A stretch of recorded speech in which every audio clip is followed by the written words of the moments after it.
Kalau ada bencana kok kita buka kotak sumbangan dan lain sebagainya, itu kan kita menjadi kurang elegan gitu ya. Tapi kalau mereka tidak menyisihkan untuk uang premi gitu, mereka akan terjadi kerugian yang besar yang setidaknya mereka akan tidak mampu nanti untuk bisa bangkit ataupun mungkin akan kesulitan ya, butuh waktu. Indonesia itu terletak di Ring of Fire, itu semua bencana ada di situ. Ini mungkin salah satu yang disebut tadi ya, asuransi kebencanaan itu bisa tidak hanya mengurangi resiko yang lebih besar, tapi bisa mempercepat gitu recovery. Iya. Padahal preminya cuma berapa ya?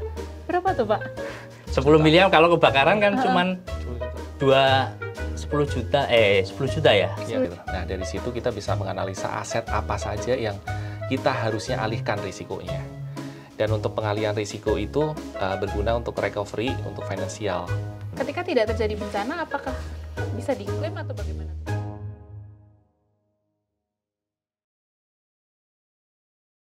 Halo, selamat siang Sobat Expos Indonesia. Senang sekali saya Ika Yuniati kembali membersamai rekan-rekan semuanya dalam Economic Chat Solopos Media Group. Kali ini saya kehadiran tamu yang luar biasa, masih berkaitan dengan financial planning, tapi kali ini kita akan bahas soal asuransi. Asuransi apa? Nanti saya akan memperdalam atau lebih lanjut akan saya bahas bersama-sama dengan dua narasumber saya yang sudah hadir. Hari ini ada Pak Angling Krisna, Ketua Asosiasi Asuransi Umum Indonesia. Selamat siang Pak Angling. Selamat siang. Panggilannya Pak Angling atau Pak Krisna? Boleh dua-duanya. Nyamannya. Oke, saya panggil Pak Krisna aja ya. Boleh. Dan ada juga Wakil Ketua beliau, Wakil Ketua Satu Asosiasi Asuransi Umum Indonesia, Pak Muh Sofyan. Selamat siang Bapak. Selamat siang Mbak Ika. Sehat Pak? Alhamdulillah. Pak Muh atau Pak Sofyan nih? Pak Sofyan. Daripada saya nanti salah salah memanggil gitu. Rekan-rekan semuanya, beliau ini adalah pakar asuransi. Pakar asuransi, tapi asuransi apa? Ya ini berkaitan dengan asuransi dan penanggulangan bencana. Kenapa tema ini kami angkat? Karena seperti yang kita ketahui ya, akhir-akhir ini bencana melanda di berbagai wilayah di Indonesia gitu. Bahkan diprediksi ancaman bencana semakin tinggi gitu. Banyak yang akan kita hadapi, mulai dari banjir, longsor, dan Indonesia juga pernah ya diusulkan akan mengalami beberapa wilayah akan mengalami megatrust gitu. Jadi ini harus kita antisipasi bersama gitu. Apa salah satu antisipasi yang penting untuk harus kita lakukan, yakni memiliki asuransi gitu. Gitu ya Pak ya. Kenapa asuransi ini penting untuk dimiliki? Kenapa sih Pak? Apakah asuransi ini fungsinya untuk menyelamatkan menyelamatkan bumi atau apa? Poin penting dari kenapa masyarakat itu harus punya asuransi. Ya. Jadi prinsip dari asuransi itu kan bermanfaat ya untuk bisa memberikan cover ya, perlindungan untuk sebagian finansial aset yang sudah diasuransikan kepada perusahaan asuransi. Jadi pengalihan untuk risiko finansial kepada kita. Sehingga apabila terjadi ada kerugian semacam tadi yang disampaikan ada bencana, dan pada saat kerugian tersebut untuk asuransi itu akan mengcover dari kerugian-kerugian yang disebabkan oleh bencana tersebut. Sebagai ilustrasi, katakan bencana yang pada akhir-akhir tahun ini ya, yang udah banyak terjadi itu disebabkan oleh banyak angin kencang maupun hujan, ya, banjir ya, yang di situ produk-produk asuransi itu sudah banyak menjamin untuk banyak aset, ya, salah satunya properti, terus ada juga kendaraan yang di situ nanti bisa tercover, ada klausula tambahan untuk di asuransi bencana. Yang dimana mereka kalau terkena dari kerugian tersebut yang disebabkan oleh bencana alam, dari pihak perusahaan asuransi nanti bisa memberikan coverage penggantian dari yang sudah diasuransikan sejumlah nilai yang sudah dimasukkan dalam asuransi. Jadi ya, manfaatnya ini seperti itu. Bisa membuat orang meminimalkan resiko gitu. Meminimalkan bencana, risiko, ya Pak ya? Ya, benar. Selama ini yang kita tahu kalau asuransi itu kan jiwa gitu, kesehatan gitu ya Pak Sofyan. Jadi bencana ini memang sudah ada lama atau gimana Pak? Sudah. Jadi kalau di Indonesia itu sebetulnya kalau berbicara bencana ya, itu sebetulnya kan pemerintah ataupun masyarakat itu ada yang namanya early warning system gitu ya. Artinya apa? Artinya diperingatkan untuk waspada ya. Nah, sebetulnya ada dua perspektif. Yang pertama early warning system itu kan memproteksi secara jiwa. Kalau secara jiwa ini mungkin pemerintah sudah berbagai program me-warning masyarakat agar waspada terhadap kepentingan jiwa gitu ya. Kemudian yang kedua itu dari sisi asuransi itu early warning system kita perspektifnya adalah proteksi terhadap aset. Jadi aset yang dimiliki oleh masyarakat, oleh negara ataupun oleh sektor ekonomi itu kan butuh proteksi karena bencana alam apapun ya. Kalau kita berbicara bencana alam di Indonesia itu kan hampir semua ada. Karena kita tahu Indonesia itu ada di dalam ring of fire ya. Iya.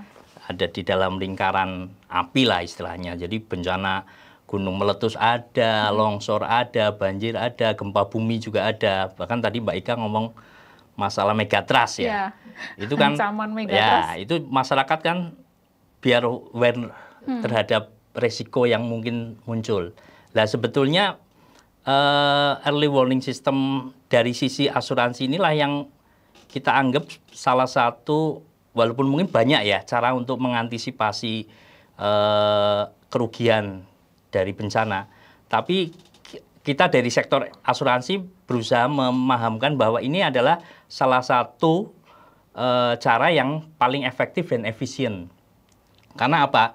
Dengan kita mengalokasikan dana ya yang kita sebut premi atau kalau di bahasa yang lain mungkin kontribusi ya, ada di asuransi syariah ada kontribusi, itu dengan kontribusi atau premi yang kecil itu bisa memproteksi kepentingan atau nilai aset yang gede, yang besar ya, ya. Pak. Jadi mungkin nanti Pak Krisna bisa kasih ilustrasi kalau terjadi gempa misalnya, itu kan kalau bencana alam, kalau kita mungkin agak mundur sedikit, bencana alam itu kan sebetulnya ada yang sifatnya partikular, ada juga yang fundamental.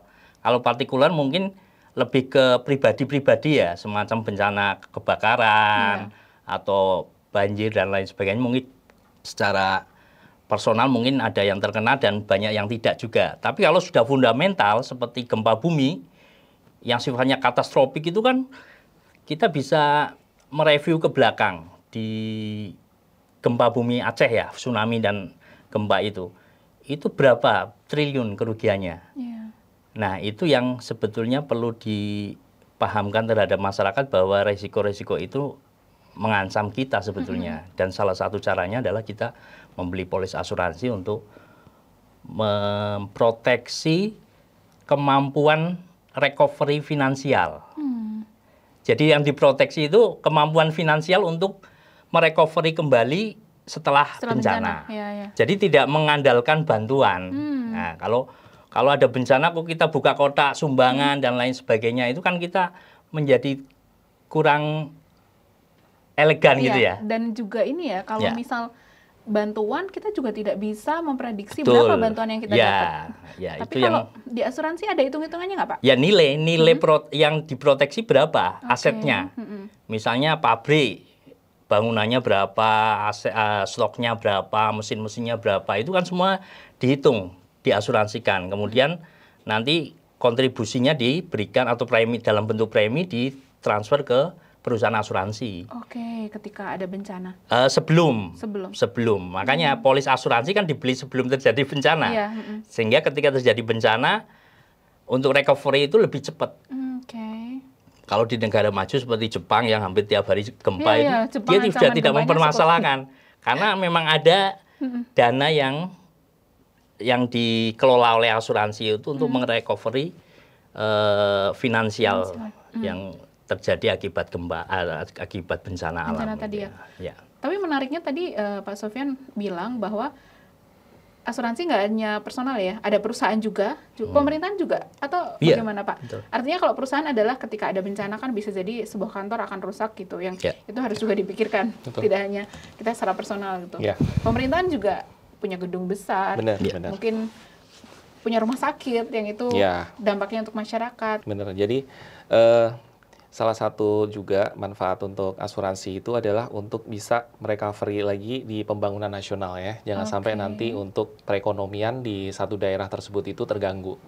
Gitu, apalagi recovery yang lambat ya, seperti tadi Pak Sofyan sampaikan, apakah harus menunggu sumbangan, apakah harus menunggu nanti uang gajian lagi gitu. Jadi sehingga dalam proses recovery itu akan lebih cepat dan untuk stabilitas ekonomi tidak terganggu lama. Gitu. Jadi asuransi sendiri itu sangat mempunyai peran penting di sektor pembangunan ekonomi juga. Maka dari itu dari pihak pemerintah kita juga berusaha untuk mendapatkan kebijakan regulasi yang sesuai untuk produk-produk kita. Gitu. Jadi salah satunya kita juga semua perusahaan asuransi saat ini sudah ada di dalam bawah pengawasan OJK ya, Otoritas Jasa Keuangan, yang dimana produk maupun rate premi dan juga pelayanan klaim itu sangat disorot juga oleh Otoritas Jasa Keuangan, sehingga kita sendiri sesuai standarisasi akan lebih mendapatkan memberikan pelayanan ya, pelayanan untuk ke konsumen sesuai dengan standarisasi Otoritas Jasa Keuangan. Itu juga akan ini ya, meminimalisir banyak misalnya orang yang takut asuransi karena takut ini bener nggak, bohong nggak, kena tipu nggak gitu. Itu betul. Juga ya, makanya semua memang sudah ada standarisasi dan diawasi juga. Betul. Gitu. Jadi kita memang lebih banyak sekarang itu juga untuk kontribusi di sosialisasi ya masyarakat ya tentang apa itu produk asuransi, bagaimana cara nanti untuk membeli produk asuransi dan juga untuk cara klaim apabila ada kerugian. Dan kita di sini Asosiasi Asuransi Umum Indonesia di cabang Surakarta khususnya itu sudah beberapa titik ya, tempat ya, dan beberapa event kita udah laksanakan untuk bisa memberikan literasi itu. Nah, bicara literasi Pak, gimana literasi masyarakat khususnya di Solo Raya terkait dengan asuransi bencana nih? Ya, kalau kita sendiri selama ini ya kita pasti lebih fokus ke semua masyarakat, ya kan? Melalui dari instansi jasa keuangan yang ada di Kota Surakarta. Ini di sini kan banyak ya, mungkin dari nasabah bank, nasabah dari leasing, multi finance, dan untuk masyarakat-masyarakat yang ada di UMKM. Selain itu kita juga memilah ya, kita kerjasama dengan beberapa perguruan tinggi ya, negeri maupun swasta di situ untuk mempersiapkan generasi penerus agar sadar asuransi. Ya, tentang produk-produk yang sekarang semakin dinamis. Jadi nggak hanya beberapa produk yang dikenal oleh masyarakat yang sebelumnya cuma asuransi kendaraan maupun properti, tapi sekarang kita lebih banyak produk yang sudah kita inovasi. Gitu. Perbedaan mendasar dari asuransi jiwa, properti dan bencana tuh apa sih Pak Sofyan? Sebetulnya kalau asuransi sebetulnya hanya dua ya, jiwa dan harta benda. Ya, kalau jiwa kan ada asosiasinya sendiri, jadi mungkin ya itu lebih ke fokus ke jiwa manusianya untuk perlindungan, mungkin kesehatannya atau meninggal dunia atau itu mungkin nanti bisa diundang lagi itu AAJI. Selain ya. Kemudian untuk harta benda ini kan kita lebih ke proteksi aset ya. Tapi dalam artian proteksi aset ini adalah tadi untuk menjamin kemampuan recovery kalau terjadi risiko apapun. Tadi Pak Krisna menyampaikan kalau di Solo itu mungkin sudah masuk kota ya. Artinya secara umum di Indonesia itu kan ada gap antara insured loss dengan economic loss. Ya, benar. Artinya apa? Jadi selama ini kalau terjadi bencana, itu yang tercover asuransi itu hanya kecil. Tapi sebenarnya kerugian ekonominya sangat besar. Itu karena masih minimnya. Ya, karena penetrasi asuransi memang sangat kecil dan literasinya kita juga masih kecil ya. Kalau melihat survei OJK itu mungkin bisa dibaca nanti di 2023 itu literasi asuransi masih paling bawah, mungkin di atasnya pasar modal sih ya, tapi termasuk kecil dibanding negara-negara ASEAN ya, itu kita masih kecil. Artinya kesadaran asuransi itu mungkin banyak disalahartikan juga, bahwa itu seolah-olah kalau sudah asuransi itu tidak akan terkena bencana. Itu kan sebenarnya salah. kita asuransi itu memperkecil kerugian finansial, sehingga kita bisa merecovery lagi, sehingga kita bisa bangkit lagi untuk secara ekonomi tidak terpuruk dengan adanya bencana tadi. Oke. Kalau tadi dibilang salah satu bencana yang paling minimal kan kebakaran ya, yang bisa terjadi karena mungkin itu sifat partikular untuk individu lah ya. Itu kalau kebakaran kayaknya kita sudah mulai aware karena misal nih yang beli rumah biasanya udah include ya Pak ya? Ya betul. Karena tadi Pak Krisna sudah menyampaikan memang kita industri asuransi memang butuh dorongan, butuh dukungan, terutama dari pemerintah untuk membuat regulasi. Ya seperti yang mungkin tadi kita bahas ada TPL, ada asuransi bencana. Itu kan pemerintah mewajibkan kalau asuransi kebakaran sudah menjadi kewajiban nasabah untuk mengasuransikan ketika dia ada pembeliannya proses kredit ya. Kemudian juga untuk kendaraan kalau pakai financing itu juga harus tercover oleh asuransi. Nah itu kan salah satu bentuk regulasi yang memang untuk menjaga stabilitas ekonomi perusahaan perbankan. Kalau nggak di cover, banknya nanti kalau terjadi resiko gimana mau balik. Benar, apalagi mereka adalah yang menanggung ini ya kredit ya ketika pembelian rumah melalui. Cuman memang ya itu karena yang tadi Pak Krisna mungkin menyoroti butuh dukungan regulasi itu artinya mungkin ke depan itu harus ditingkatkan, tidak hanya mengcover kebakaran saja, tapi bencana alam yang lain. Tadi di awal saya sampaikan Indonesia itu terletak di Ring of Fire itu semua bencana ada di situ dan mungkin terjadi. Nah itu artinya ya kalau kredit mungkin asuransinya nggak cuma kebakaran bisa ditambah bencana alam tadi. Plus ada huru-hara sebenarnya kita berarti luas. Sekarang ini yang sedang diupayakan oleh asosiasi itu apa Pak? Supaya regulasinya bisa segera ini ya. Ya kalau pemerintah memang sedang menggodok bagaimana ada program pembiayaan untuk akibat bencana ya. Jadi itu nanti bentuknya bisa menjadi asuransi sosial atau menjadi tetap asuransi komersial hanya untuk pihak-pihak tertentu itu menjadi sebuah kewajiban, misalnya perbankan, leasing itu menjadi diatur untuk wajib untuk asuransi plus bencananya. Tapi kalau yang secara sosial ini kan untuk kepentingan masyarakat umum, seperti mungkin kita ada BPJS Kesehatan, itu kan asuransi sosial.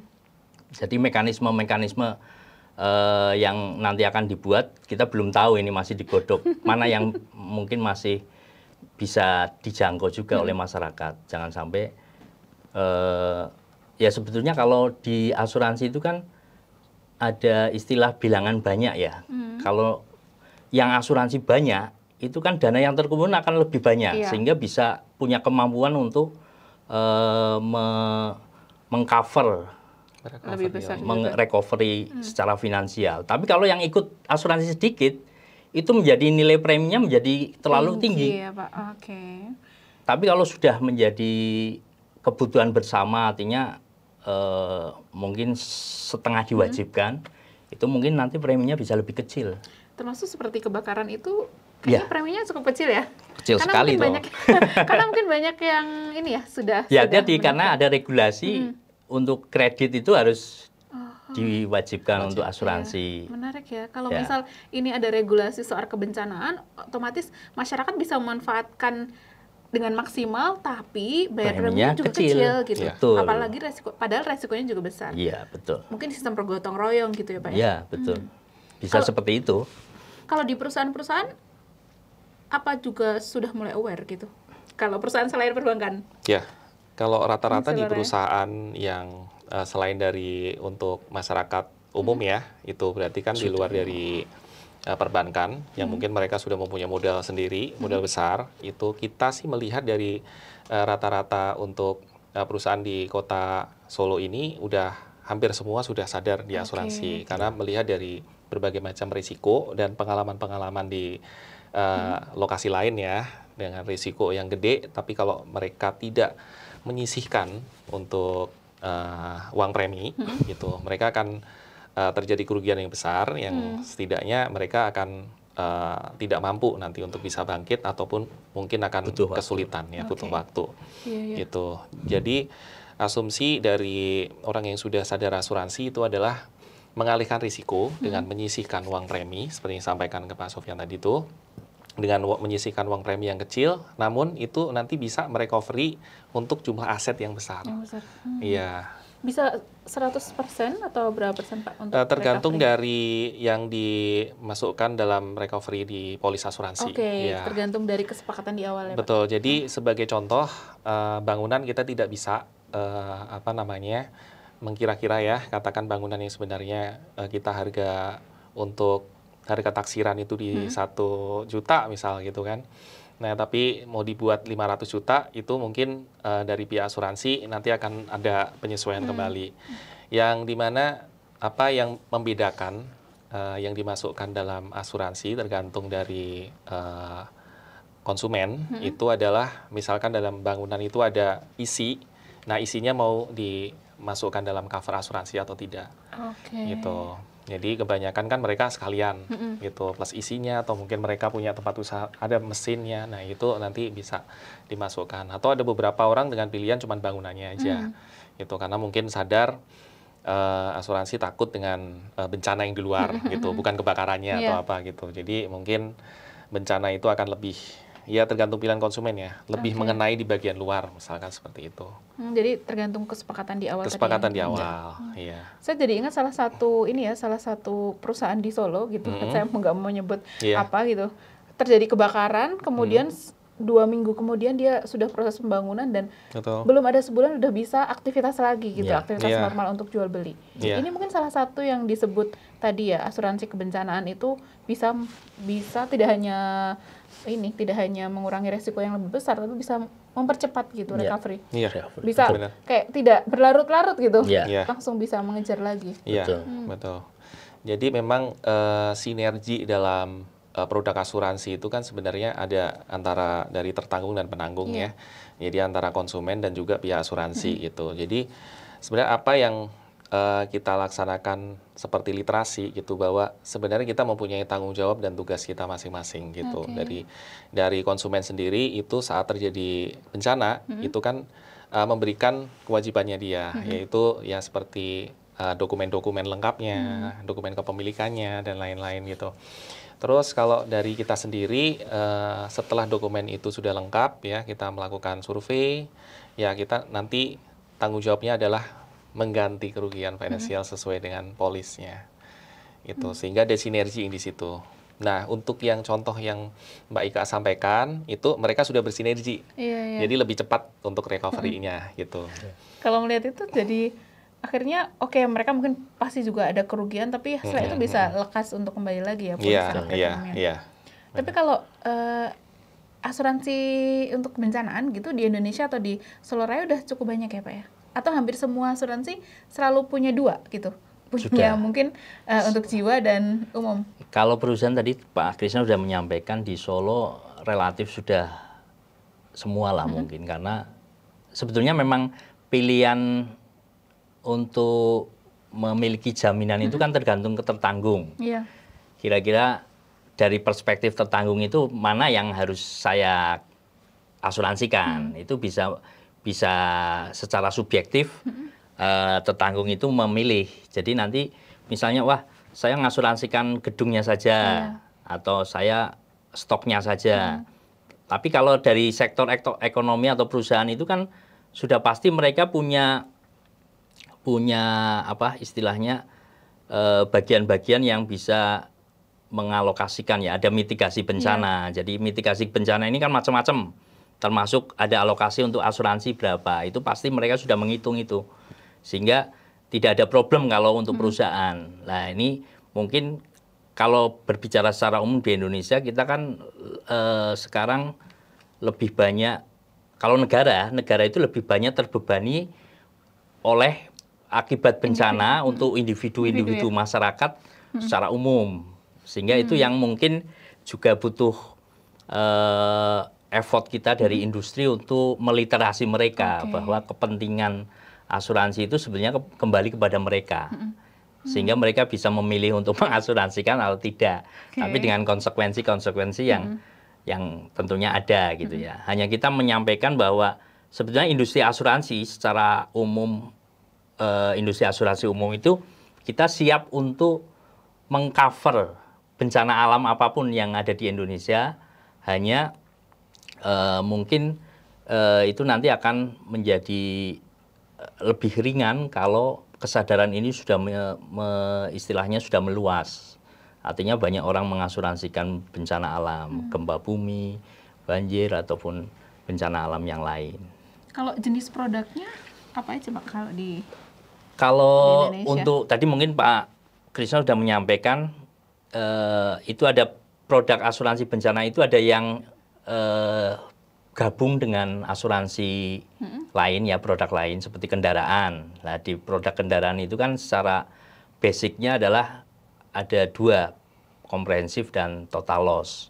Nah, di komprehensif atau total loss ini ada perluasan yang di situ bisa dimasukkan cover untuk bencana alam. Seperti bencana banjir, kemudian tanah longsor ataupun angin topan dan lain sebagainya. Ataupun gempa bumi juga. Nah, untuk properti tadi juga sudah disinggung. Di situ juga selain bencana alam yang sifatnya fundamental, gempa bumi, itu bisa diinkludkan di dalam polis kebakaran. Jadi nanti bentuknya menjadi property or risk. Tapi ini masih kurang dengan bencana alam yang sifatnya fundamental, katastrofik, yang dalam bentuk polis asuransi gempa bumi. Jadi kalau misalnya Pak Krisna punya pabrik nih, dia mengasuransikan pabriknya property or risk. Tapi kalau terjadi gempa, hanya property or risk tidak dijamin, harus punya polis asuransi gempa bumi. Jadi karena ini sifatnya kan fundamental dan risiko ini tidak ditahan di asuransi sendiri, ini akan disebarkan ya, spreading risk untuk ke reasuransi baik di dalam negeri maupun di luar negeri. Jadi mungkin kalau masyarakat ditawarin asuransi rumah misalnya, nilainya 10 miliar, padahal preminya cuma berapa ya? Berapa tuh Pak? 10 miliar kalau kebakaran kan cuma 10 juta ya. 10 juta. Kalau property or risk ya. Itu 10 juta 1 tahun periodenya. Untuk melindungi aset 10 miliar. Iya, 10 miliar. Nah, itu kan mungkin masyarakat bertanya, bagaimana mungkin asuransi bisa mengcover itu kalau terjadi resiko apa nggak rugi gitu ya.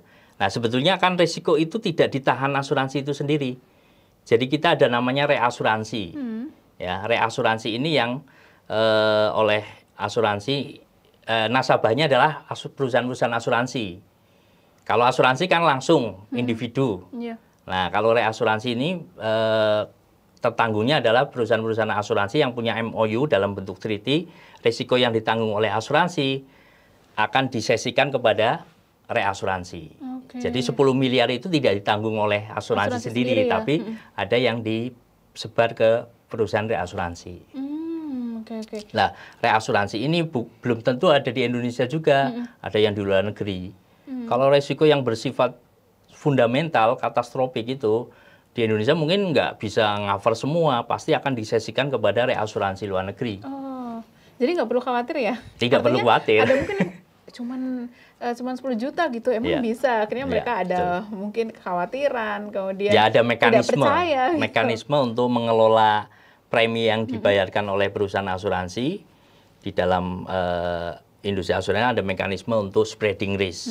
Jadi disebarkan di reasuransi Indonesia, ada yang di luar negeri. Itu agar bisa mengcover nilai yang dipertanggungkan.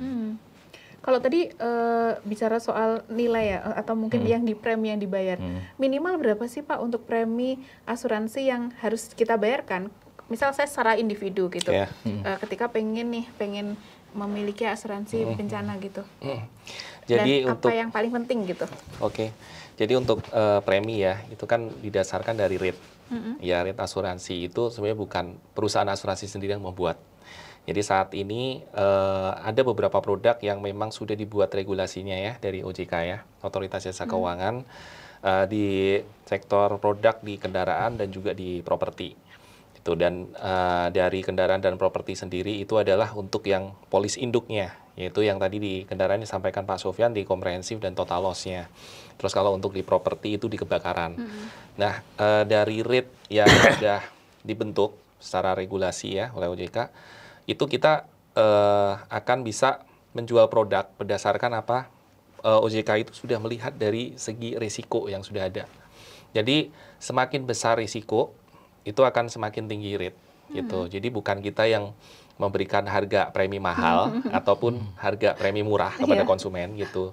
Karena selain OJK, mereka juga sudah koordinasi ya dengan badan-badan banyak seperti aktuaris juga, seperti apa namanya dari Dewan Asuransi juga. Mereka berkoordinasi untuk bisa melihat data dari segi risiko untuk bisa menilai rate yang akan dipakai oleh perusahaan asuransi dalam menjual produknya. Contoh misalkan rumah tinggal tadi, itu kenapa kecil gitu? Karena risiko yang kita lihat memang kecil. Namun apabila kalau terjadi kerugian ya kita kembalikan ya. Mungkin kita berharap dari konsumen ataupun calon konsumen itu bisa mengerti tentang risiko yang sebenarnya konsepnya itu kan secara tiba-tiba gitu. Jadi walaupun risikonya kecil, tapi kalau tidak tercover asuransi kan sayang gitu kan. Jadi dengan konsep risiko kecil makanya rate-nya murah.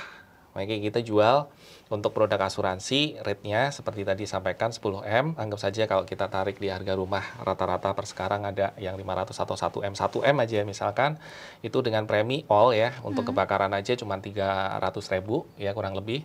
Terus untuk bencana alam, huru hara dan gempa itu satu paket bisa hanya dengan harga 1 juta. Per tahun? Per tahun. Itu. Nah, itu untuk risiko kecil. Berbeda dengan risiko-risiko tinggi. Katakan misalkan ada yang usaha yang dengan produk-produk misalkan pabrik ya, perusahaan yang ada manufaktur yang mungkin mudah terbakar. Nah, itu rate-nya akan lebih tinggi. Gitu. Dan itu semua sudah terregulasi. Jadi bukan perusahaan asuransi sendiri yang membuat rate-nya, jadi sudah ada semacam katalog ya, standarisasi rate-nya. Menarik ya. Gitu. Jadi kalau misal saya secara personal gitu, yang wajib dimiliki berarti asuransi kendaraan dan juga rumah ya. Iya. Itu ya yang wajib. Ya. Artinya wajib untuk saya sendiri ya secara personal supaya aman gitu. Baik untuk kebakaran maupun tadi bencana alam. Tambah satu lagi untuk cover gempa tadi. Kan terpisah kalau properti. Kalau kendaraan mungkin sudah masuk di situ. Tapi kalau properti harus ada gempa bumi. Yang tapi ini yang properti, yang rumah misalnya. Yang rumah kan tadi baru properti oris. Tapi ya kita tergantung subjektivitas tertanggung. Kalau mungkin, wah saya di Solo kemungkinan gempa kecil. Nah, itu kan kita ada namanya reasuransi untuk risiko fundamental itu, ada MyPack, di mana mereka akan menerima sesi risiko untuk risiko-risiko gempa bumi. Nah itu sudah membuat pembagian zona gempa ya. Jadi ada zona 1, zona 2, sampai zona 5. Lah Solo itu kalau nggak salah zona 3 atau 4 ya. Zona 3? Zona 3. Artinya ya di tengah-tengah ya. Iya, tengah-tengah. Tapi kalau Jogja ada yang zona 4, zona 5. Artinya kalau subjektivitas tertanggung, wah saya di zona 3 mungkin lebih aman gitu ya. Walaupun sebetulnya kan kita nggak tahu juga. Iya, benar. Namanya resiko gempa bumi bisa terjadi di mana saja. Longsor pun Solo Raya masih banyak terjadi. Kalau Mbak Ika punya rumah, ya tadi 2, ada properti oris dan asuransi gempa bumi. Kalau mau lengkap gitu ya. Dengan premi yang ternyata tidak mahal juga ya, tidak mahal ya kalau di. Ya kalau dengan gempa mungkin 2 kalinya tadi. Kalau 1 juta ya mungkin 2 juta lebih sedikit. Ya kalau ditambah dengan gempa. Karena gempa memang polis terpisah. Ya, terpisah. Polis terpisah. Dan itu akan lebih semakin murah lagi ketika banyak yang menggunakan. Ya, itu kan setiap tahun kita industri asuransi kan pasti akan mereview ya. Jadi seperti rate yang sudah terregulasi yang dibuat oleh OJK sesuai edaran OJK itu mungkin dalam 5 tahun ke depan mungkin akan dihitung ulang. Oh, bisa jadi lebih murah, bisa jadi lebih mahal. Melihat siapa. Ya, artinya ya rekod resiko selama sekian tahun itu berapa nilai klaimnya. Lah itu yang mungkin tugasnya aktuaris tadi Pak bisa sudah menyinggung. Mereka akan ngitung produk untuk asuransi kendaraan sekian. Sama dengan gempa saya kira juga perlu juga untuk mereview setelah sekian tahun. Ketika tidak terjadi bencana, apakah bisa diklaim atau bagaimana tuh Pak? Kalau untuk sifat dari kita mengasuransikan itu adalah mengalihkan risiko ya, dengan sejumlah nilai uang itu. Jadi apabila memang dalam satu periode itu tidak terjadi kerugian ataupun bencana, ya itu adalah harga dari pengalihan risiko, rasa aman, proteksi. Nah itulah ya. Ya, secara psikologis kita merasa aman dan ke depan bisa perencanaannya lebih baik gitu ya. Dan secara mungkin kalau dalam kacamata kita ya, tadi sampaikan Pak Sofyan di awal, jadi bahwa dalam satu lingkungan yang memang semua orang mengasuransikan, itu dana asuransi itu kan akan besar. Dan untuk lingkungan lain yang mungkin lebih kecil yang asuransi dan ternyata terjadi kebakaran ataupun terjadi bencana di situ. Jadi untuk yang dari lingkungan yang besar ini, itu nanti akan bisa mengcover untuk yang lingkungan yang jadi kayak gotong royong ya, kayak di BPJS. Sebenarnya sistemnya seperti itu. Hanya ya perbedaannya karena kan yang mengelola adalah perusahaan komersil ya. Jadi premi itu menjadi haknya perusahaan. Ya. Kalau BPJS kan pengelolanya BUMN ya, pemerintah lah ya. Artinya itu menjadi amanat undang-undang ya. Nah itu memang tanggung jawabnya pemerintah. Itu sistem gotong royongnya lebih kelihatan. Tapi sebenarnya sistemnya memang seperti itu. Kalau dari sejarah asuransi kan kita bisa lihat. Ya. Tapi kalau melihat tadi Pak Sofyan bilang bahwa yang resikonya cukup besar dan banyak tidak menggunakan adalah personal ya. Iya, kalau bencana alam ya, individual. Ya, jadi memang layak untuk didorong regulasinya ada gitu dengan nilai yang tidak terlalu jika dibandingkan dengan coveringnya yang besar tidak terlalu besar ya nilainya, misalnya nilai untuk preminya setiap tahun. Jadi memang harus didorong. Ya artinya kan semangatnya memang harus gotong royong lah ya. Karena kalau kita mengandalkan pemerintah itu, kalau saya baca di webnya Kementerian Keuangan Fiskal dan itu ada rencana pembiayaan risiko bencana ya. Termasuk asuransi juga, asuransi bencana itu analisanya memang kalau mengandalkan APBN pasti akan tekor terus.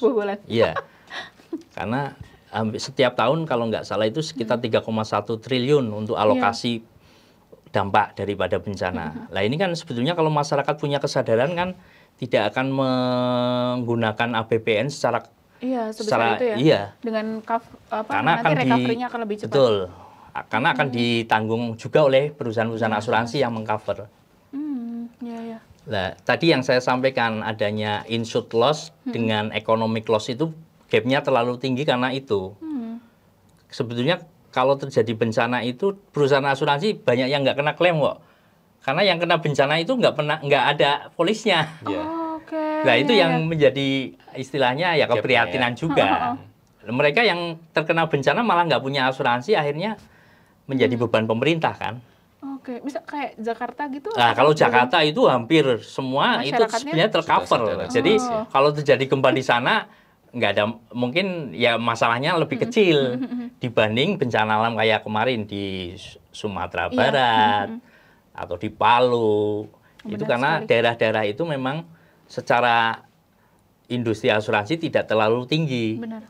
Tapi memang ketika mau sosialisasi sampai ke ini ya, door to door ke masyarakat memang akan berat gitu ya. Kalau tidak didukung oleh regulasi. Betul. Nah, sejauh ini tantangannya apa nih Pak Krisna? Kalau tantangan kita sebenarnya harus lebih meningkatkan lagi jumlah literasi sebenarnya. Yang dimana kan kita terbatas ya untuk untuk lokasi maupun nanti untuk peserta ya kan, untuk yang kita akan sampaikan dalam sosialisasi kita. Yang mana sebenarnya untuk produk itu sudah cukup banyak yang berguna buat masyarakat umum ya, apalagi sekarang produk-produk yang kita sampaikan itu adalah produk-produk buat konsumer sebenarnya gitu kan. Nah hanya saja memang kendala kita itu adalah di jumlah untuk peserta di sosialisasi kita itu. Jadi makanya sampai kita itu ikut andil dalam di perbankan, ikut andil dalam di otomotif, untuk apa? Benar-benar konsumen yang membutuhkan asuransi. Di situ kita sosialisasikan. Terus bahkan kita mempersiapkan generasi muda yang saya sampaikan tadi di awal untuk bisa lebih sadar asuransi.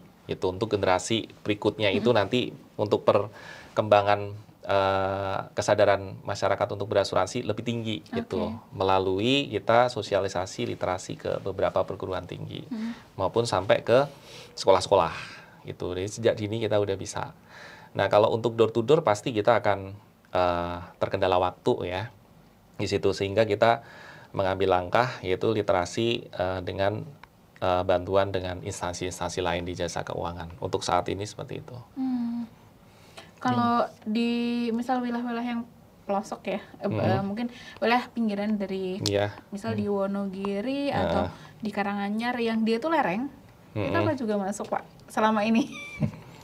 Ya kalau secara langsung mungkin belum ya, tapi memang kita mendorong, ya kita butuh kolaborasi dengan semua stakeholder lah ya, termasuk dengan pemerintah kabupaten, pemerintah kota gitu ya. Dan memang ini menjadi agenda kita juga untuk memberikan istilahnya masukan ya, terutama tentang kesadaran akan resiko akibat bencana. Nah itu mungkin kalau tadi berbicara regulasi mungkin tingkatnya nasional, kita bisa ke regulasi yang tingkatnya lokal. Satu contoh mungkin kita bisa mendorong ke pemerintah kota, pemerintah kabupaten, minimal kepada UMKM ya, atau kepada pengusaha-pengusaha kecil yang sekarang kan lagi lagi booming namanya kuliner ya. Ada resto, kafe itu banyak tumbuh gitu ya. Itu bisa sebetulnya mereka juga harus kita dorong untuk punya kesadaran juga. Mereka terlindungi asetnya, juga bisa melindungi pengunjung. Jadi produk asuransi tadi sampaikan Pak Krisna itu banyak sekali sebetulnya yang bisa dimiliki oleh masyarakat, tergantung perspektif mereka ya, yang mungkin kesadaran tentang resiko-resiko yang bisa mereka hadapi. Contoh mungkin yang ini gambaran saya, ini mungkin hayalan ya Mbak Ika. Saya menghayal pengusaha-pengusaha itu kalau mengajukan izin operasional. Wajib. Wajib punya asuransi. Salah satunya asuransi asetnya kan untuk dia sendiri. Benar. Artinya ini menjamin sustainable bisnis mereka juga gitu loh. Perlindungan konsumen juga. Dari gitu. kebakaran, dari bencana alam, itu yang pertama. Kemudian yang kedua, asuransi untuk liability. Ya, kalau kafe ataupun kalau hotel-hotel yang gede sudah ada ya Pak, liability. Tapi kalau yang kecil-kecil itu kan belum tentu ya. Ini mungkin kita dorong juga. Mereka kan punya tanggung jawab pada pengunjung. Atau tempat-tempat wisata Mbak. Sekarang kan tempat wisata juga banyak. Itu mereka mestinya harus punya proteksi terhadap kepentingan publik. Jadi kalau ada orang masuk ke kafenya kok kepleset atau kena air panas dan lain sebagainya, itu kan butuh tanggung jawab dari owner. Ya. Nah, tanggung jawabnya kalau mungkin kecil 500.000 mungkin enteng gitu ya. Tapi kalau sudah resikonya bisa mengancam jiwa ataupun nilainya bisa gede, itu tentu kan akan memberatkan owner ya. Kalau tidak punya asuransi, mungkin akan mengurangi modal kerja mereka. Gitu. Tapi kaitannya dengan pemerintah ini juga penting karena ketika UMKM jalan terus tumbuh, itu kan akan masuk ke PAD juga ya. Betul. Sebenarnya itu berkaitan juga. Muter Mbak. Iya, perekonomian muter. Artinya ketika asuransi pemerintah dan regulasi didorong adalah ya kebermanfaatannya itu memang untuk pemerintah juga, gitu. Tidak hanya pengusaha secara umum atau mungkin masyarakat secara personal. Nah, kalau asuransi untuk kebencanaan ini Pak, bencana ini di Solo Raya sudah banyak ya, maksudnya program-programnya, perusahaan asuransinya. Jadi artinya ketika ada yang mau menggunakan atau mendaftar itu bisa kemana gitu? Ya. Masyarakat. Kalau saya ya bersama Pak Sofyan itu kan memang ada dalam satu organisasi, Asosiasi Asuransi Umum Indonesia, yang di situ adalah sebuah organisasi yang diikuti oleh semua maskapai asuransi umum di Kota Solo. Dan di Kota Solo itu ada 43 asosiasi perusahaan asuransi. Iya, 43. dan mereka punya untuk main produknya masing-masing. Itu sehingga apabila sebenarnya zaman digital ya sekarang ya, kita itu bisa akses lewat internet gitu, ataupun mungkin dari marketing yang sudah pernah memberikan penawaran ya, dari situ mungkin dari masyarakat umum Kota Solo bisa mencoba untuk bertanya tentang produk apa yang cocok gitu. Jadi apakah nanti dari nama-nama asuransi yang sudah dikenal itu juga bisa, ya kan? Ya lewat digital sih kalau kita, apalagi sekarang zaman udah canggih ya, itu atau lewat kami juga bisa, gitu. Kalau di Asosiasi Asuransi Umum kan, itu jadi kita sih sangat support untuk membantu bisa memberikan pelayanan pengetahuan produk kepada masyarakat umum semuanya. Itu, apalagi ya salah satu ini ya untuk tambahan literasi kita ya Pak, di podcast di Solo Mas ya hari ini. Ya. Pak, kalau bicara kebencanaan itu kan bencana terus ada dan berubah. Misal mulai dari yang dulu kan hanya mungkin banjir, kemudian kemarau, longsor, sekarang ada megatrust, ada lagi ancaman lain. Apakah asuransi bencana juga terus produknya terus relevan mengikuti perkembangan kebencanaan atau mengikuti ancaman yang mengintai masyarakat atau gimana Pak? Iya, kalau melihat sejarahnya memang seperti itu. Jadi dinamis sekali, terutama di asuransi umum ya. Itu memang mengikuti kebutuhan masyarakat. Jadi kita bisa meng-create produk sesuai dengan permintaan pasar. Oh, pasarnya sekarang ada boomingnya handphone, ya itu kita buat produk untuk melindungi handphone, asuransi elektronik, asuransi handphone. Sama di kebencanaan juga seperti itu. Artinya kalau dulu, tapi sekarang hampir semua bencana itu sudah bisa tercover oleh produk asuransi. Jadi mungkin ada yang belum apa? Kalau banjir sudah ada, ya. Kalau gempa itu meliputi gempa bumi, itu ada ini tsunami juga, ada volcano eruption, jadi letusan gunung berapi. Itu satu paket yang itu dikelola oleh reasuransi MyPac. Jadi perusahaan asuransi nanti mensesikan resikonya ke reasuransi MyPac ini. Mungkin sebelum menggunakan memilih salah satu produk, memang ada baiknya konsultasi dulu ya dengan resiko-resiko yang saya miliki. Apa nih yang paling bagus harusnya saya ambil gitu masyarakat. Ya, makanya di industri asuransi ada namanya insurance consultant sebenarnya. Agen-agen asuransi itu sebenarnya fungsinya adalah memberikan advice kaitannya dengan risiko apa yang perlu diproteksi. Jadi misalnya pengusaha nih, pengusaha punya aset apa aja, misalnya pabrik, itu resiko-resikonya kan butuh dianalisa, dievaluasi. Kira-kira risiko apa yang mungkin terjadi di usaha dia. Nah itu nanti bisa dipetakan, mana yang bisa diasuransikan, mana yang tidak, mana yang perlu diasuransikan, mana yang tidak. Karena memang perusahaan asuransi yang ada sekarang, kalau bencana tadi yang ditanya Mbak Ika, mungkin hampir semua anggota kita bisa semua produk punya. Jadi semua. Mau beli di manapun monggo silahkan.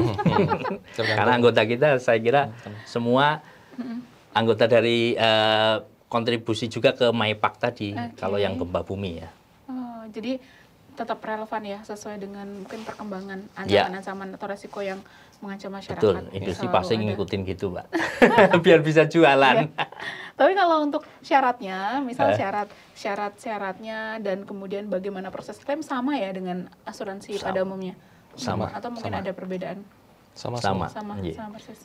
Cuman memang harus ya ini mungkin perlu juga istilahnya butuh literasi yang banyak sih sebetulnya. Kaitannya dengan resiko-resiko seperti misalnya angin topan, itu di dalam polis atau di klausula polis asuransi itu kan ada ketentuannya di sana. Jadi kemarin saya baru dapat cerita ada angin topan itu merusak bangunan katanya. Jadi bangunan rusak akibat angin ya. Tapi ternyata di klausula itu kan ada ketentuan bahwa minimal kecepatan anginnya adalah 30 knot. Oke. Nah, ini kan harus ada laporan BMKG. Jadi kalau klaim kaitannya dengan bencana seperti ini harus ada dokumen-dokumen yang tadi disyaratkan, yang diminta oleh asuransi. Karena berkaitan bencana otomatis Betul. harus ada ini ya, informasi misalnya sambaran petir, Iya. ya lokasinya di mana? Di Boyolali misalnya. Nah itu nanti kita butuh keterangan BMKG nih. Betul nggak pada saat tanggal sekian, jam sekian itu di situ terjadi hujan yang gede, ada petir yang banyak misalnya. Nah itu sebagai salah satu data yang diminta oleh perusahaan asuransi. Oke. Gitu. Tapi memang kalau yang beneran terjadi bencana ya pasti akan mudah. Iya, betul. Bukan betul. yang mengada-ada. Iya, hanya memang secara administratif kan perlu dilengkapi. Harus ada penekanan. Oke, menarik sekali. Saya juga baru tahu Pak, ternyata ada asuransi bencana gitu dan itu ternyata penting juga. Saya yakin juga Sobat Expos yang ada di rumah akan memahami betapa pentingnya proteksi untuk aset-aset kita dan juga bagaimana pengalihan resiko dengan asuransi bencana ini harus kita tekankan gitu, dan ternyata preminya cukup murah gitu. Saya kaget. Kalau untuk kebakaran saya sudah tahu ya, karena beberapa kalau misal mau kredit rumah dan lainnya emang pasti ada. Tapi untuk yang lain ternyata juga preminya cukup murah atau istilahnya cukup terjangkau. Cukup terjangkau. Menarik sekali hari ini. Tren mungkin saya pengen closing statement gitu dari Pak Sofyan maupun Pak Krisna gitu.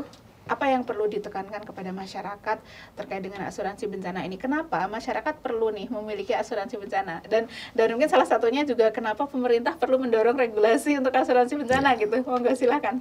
Siapa dulu? Ya, kalau dari kami ya, mungkin saya terlebih dahulu. Jadi untuk masyarakat umum yang ada di Kota Surakarta khususnya, ya dengan adanya pengalaman bencana-bencana seperti ini, kita sebaiknya memang sedikit menganalisa terlebih dahulu untuk kerugian-kerugian apa yang nanti apabila terjadi kerugian dikarenakan bencana, seperti kebakaran yang banyak terjadi, terus ada hujan lebat dan juga banjir. Nah, dari situ kita bisa menganalisa aset apa saja yang kita harusnya alihkan risikonya.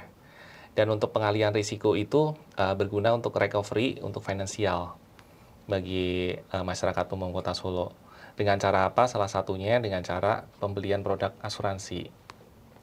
Mengalihkan dari sebagian premi untuk bisa meng-recovery untuk aset-aset kita yang nilainya lebih besar daripada yang sudah kita keluarkan untuk pembelian premi. Nah, dari kami bisa memberikan semua produk yang dibutuhkan untuk aset-aset bagi masyarakat umum Kota Solo. Nanti bisa dipelajari lebih lanjut ya, mungkin lewat dari digital maupun langsung bertanya langsung kepada 43 maskapai asuransi di Kota Solo ini. Gitu. Ya. Pak Sofyan? Ya, saya kira memang mungkin saya lebih ke pemerintah ya, kaitannya dengan regulasi untuk mendorong agar masyarakat lebih aware terhadap resiko. Nah, mungkin di tingkat kota, kabupaten itu butuh regulasi untuk bagaimana masyarakat memiliki asuransi. Salah satunya adalah dengan peraturan daerah mungkin bisa digodok ya. Artinya pemerintah mungkin mewajibkan UMKM ataupun perusahaan-perusahaan yang akan beroperasi di wilayahnya, minimal mereka punya proteksi terhadap aset-aset mereka. Sehingga ketika terjadi bencana, mereka cepat merecovery tadi, seperti kita bahas tadi, sehingga tidak akan mengakibatkan dampak yang akan luas. Karena kalau pabrik itu terjadi resiko kan mereka punya karyawan yang banyak. Sehingga kalau recovery-nya lambat, mereka akan mungkin bisa jadi PHK massal gitu kan. Nah ini hal-hal semacam ini mungkin perlu diperhatikan oleh pemerintah untuk mendorong bagaimana agar perusahaan, terutama ya, kalau individu mungkin ya itu butuh proses literasi yang panjang ya. Kalau memang program pemerintah tentang asuransi bencana bisa segera diluncurkan sih mungkin akan lebih mudah.